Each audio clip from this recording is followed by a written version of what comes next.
I 27 male received a strange text from an unknown number about my girlfriend 25 female cheating. I have been dating my girlfriend for 5 years. 4 months ago, I moved out of state to pursue a master's degree.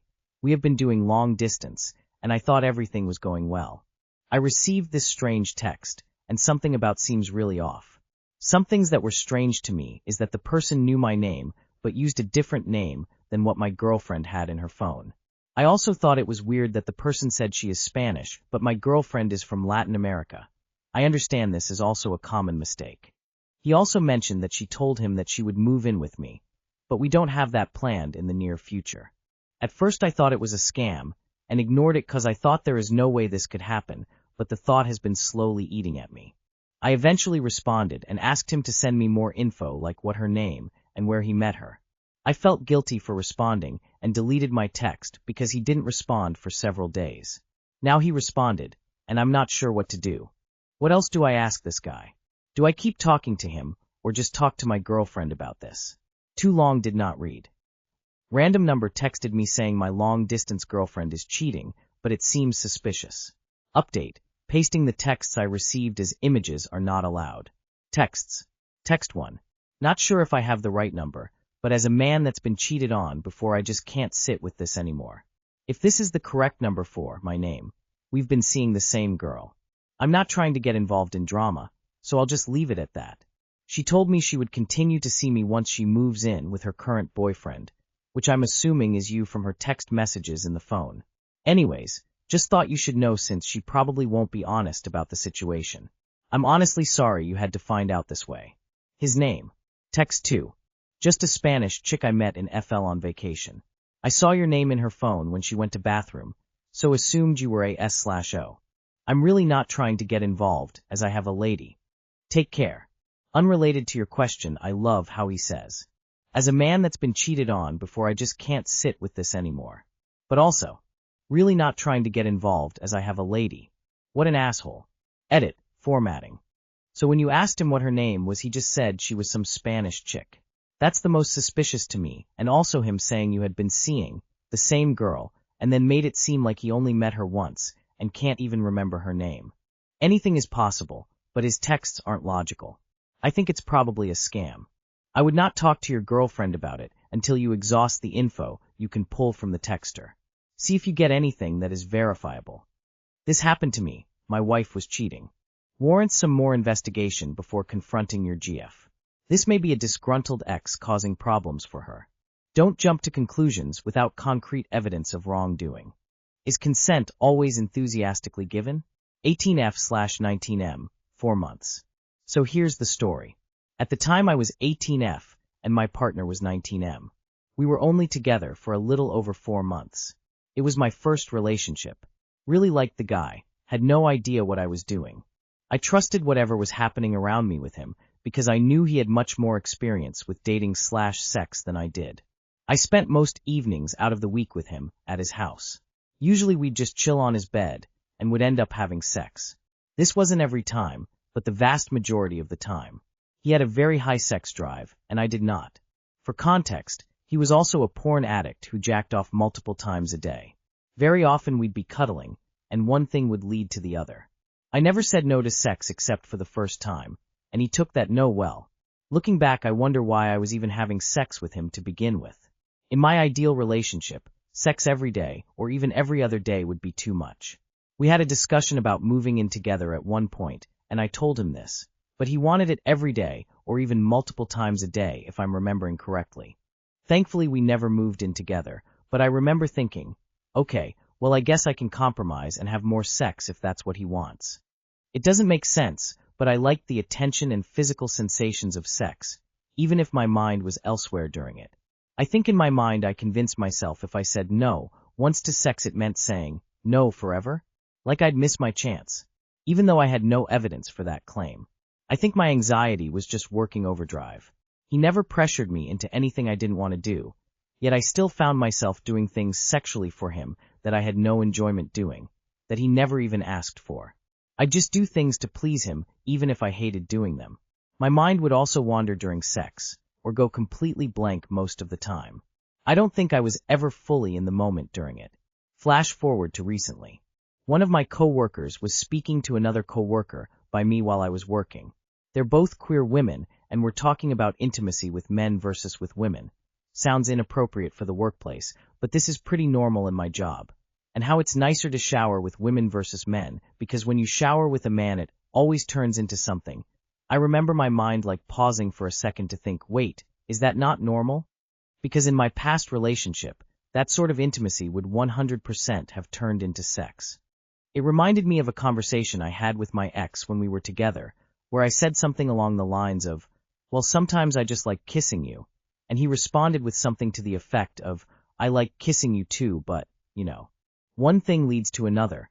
I can't remember the exact words he said, but it was with the implication that sex was some sort of thing that must come after intimacy. Maybe that's truly how it was in his mind. Like I said, he never pressured me into anything, but I'm trying to explain how he always seemed very persuasive with sex, even if he didn't realize what he was doing. This one comment seemed to reopen the floodgates of the true mind fuck it, has been over the following couple years, trying to figure out how I felt about that relationship.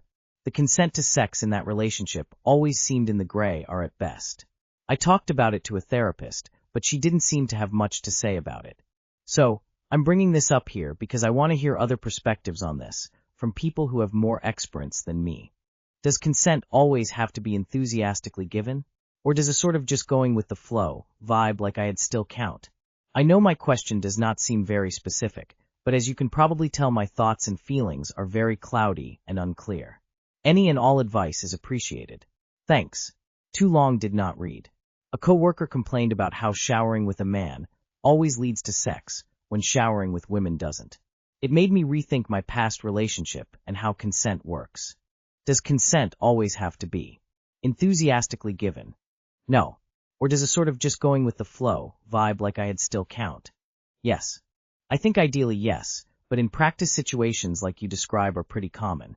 I've been in situations where I wouldn't initiate, but don't mind it.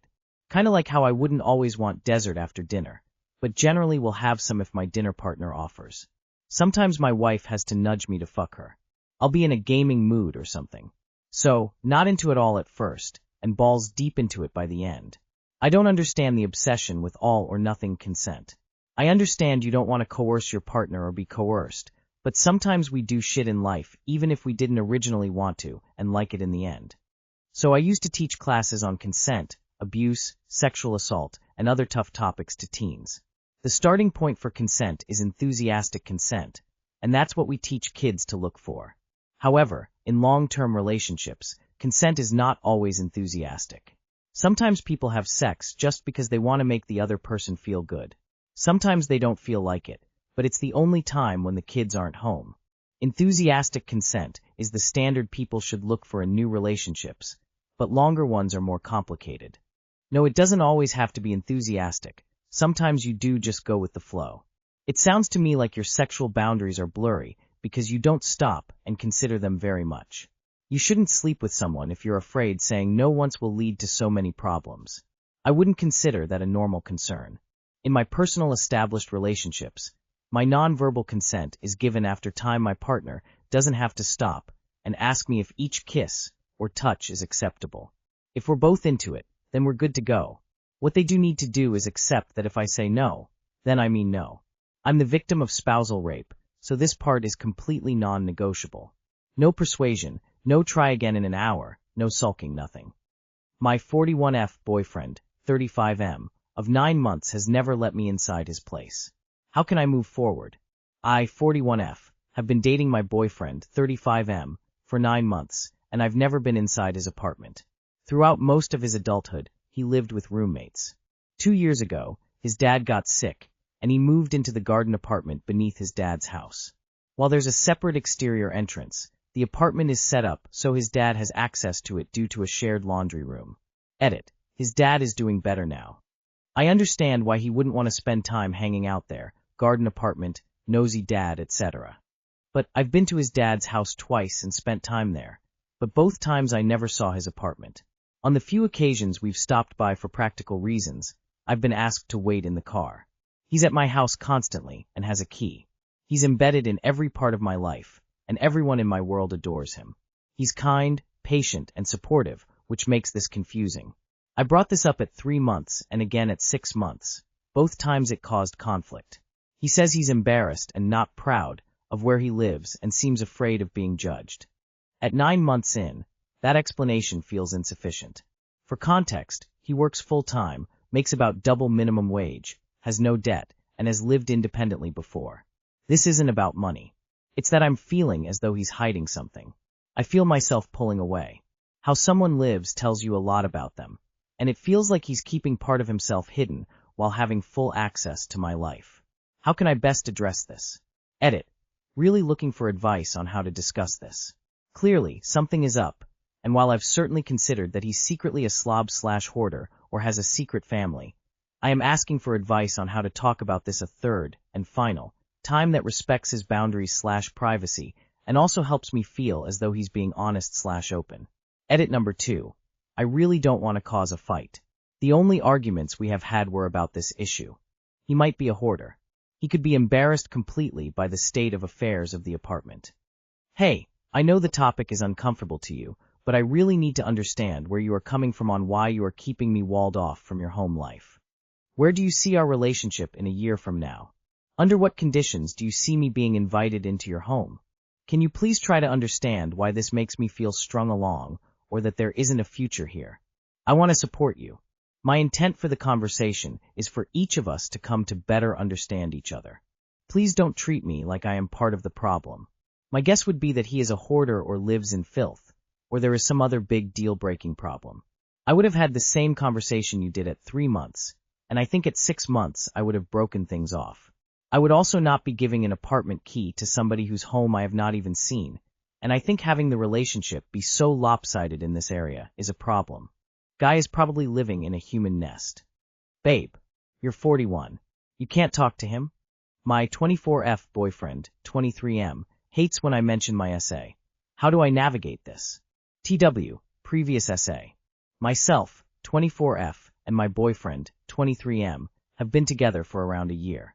We generally have a very good and healthy relationship. Of course we argue here and there, but it's never anything serious, and we have always resolved issues maturely. But there is something that has always been a sticking point for me. My last relationship was abusive, and I have been essayed multiple times by my previous partner. This has obviously affected me in a lot of ways, and it has taken years for me to feel good about myself and my sexuality again.